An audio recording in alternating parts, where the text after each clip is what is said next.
Hi friends, welcome to Bommi dishes. இன்னைக்கு நம்ம வீடியோவில் எல்லாருக்கும் பிடிச்ச நூடுல்ஸ் எப்படி செய்யறதுன்னு பார்க்கலாம். அதுவும் நல்லா டேஸ்டியா அண்ட் ஈஸியா. நூடுல்ஸ் செய்யறதுக்கு முதல்ல ஒரு பேன்ல 2.5 கப் தண்ணி,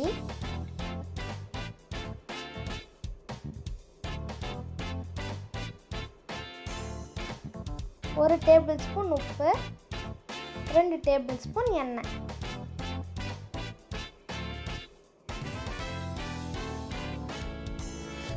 இது நல்லா கொதிச்சதுக்கப்புறம் இதில் நம்ம நூடுல்ஸ் சேர்த்துக்கலாம். நீங்கள் பேக்கில் சொல்லியிருக்கிற டைமிங்கை ஃபாலோ பண்ணுங்கள். நான் இதை 6 நிமிஷத்துக்கு கொதிக்க விட்டுக்கிறேன். நூடுல்ஸ் குக் ஆனதுக்கப்புறம் ட்ரைன் பண்ணிக்கிறேன். இப்போ அதே பேனில் 2 டேபிள் ஸ்பூன் எண்ணெய் சூடானதுக்கப்புறம் இஞ்சி பூண்டு பேஸ்ட்டை சாட்டே பண்ணிவிட்டு ஒரு மீடியம் சைஸ் ஆனியனை கட் பண்ணி வச்சுருக்கேன், அதையும் சேர்த்துக்கிட்டேன்.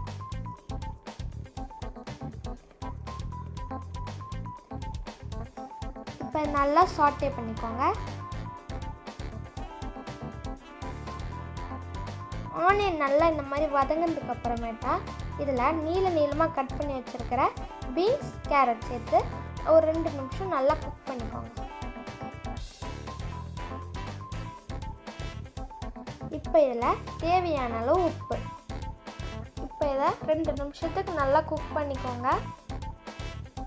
கேரட் பீன்ஸ் இந்த மாதிரி நல்லா குக் பண்ணதுக்கப்புறம் இதில் கேப்சிகம் ஆட் பண்ணிக்கோங்க. கேப்சிகம் ஃபஸ்ட்டு ஆட் பண்ணோம்னா ஏன்னா அது குழஞ்சிரும். இப்போ இதுக்கு சாஸ்க்கு ஒரு பவுலில் 1 டேபிள் ஸ்பூன் மிளகாய்த்தூள், 2 table spoons tomato sauce, 1/2 table spoon chilli sauce, 3 table spoon soya sauce, சர்க்கரை அப்படி இல்லைன்னா நாட்டு சர்க்கரை. உங்ககிட்ட எந்த சாஸும் இல்லைன்னா ப்ரௌன் சுகர், சோயா சாஸ் மட்டும் ஆட் பண்ணிக்கோங்க. இதெல்லாம் ஃபஸ்ட் நல்லா மிக்ஸ் பண்ணிவிட்டு தேவையான அளவு கொஞ்சோண்டு பெப்பர். உங்கள் காரத்துக்கு ஏற்றவாறு நீங்கள் எல்லாத்தையும் அட்ஜஸ்ட் பண்ணிக்கலாம். இப்போ கேப்சிகம் நல்லா குக் ஆகிடுச்சு. இல்லை நம்ம சாஸ் ஆட் பண்ணிக்கோங்க.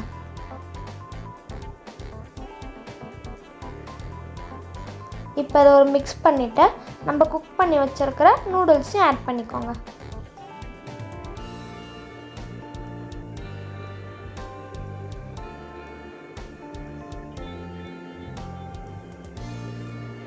இப்போ இது ஃபோர்க் வச்சு நல்லா சாஸோட மிக்ஸ் பண்ணிக்கிட்டு சர்வ் பண்ணலாம்.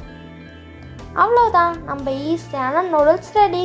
இந்த வீடியோ பிடிச்சிருந்துச்சுன்னா லைக் பண்ணுங்கள், ஷேர் பண்ணுங்கள், ட்ரை பண்ணி பார்த்துட்டு கமெண்ட் பண்ணுங்கள். முக்கியமாக நம்ம பொம்மி டிஷஸ்க்கு சப்ஸ்கிரைப் பண்ணுங்கள். தேங்க்ஸ் ஃபார் வாட்சிங்.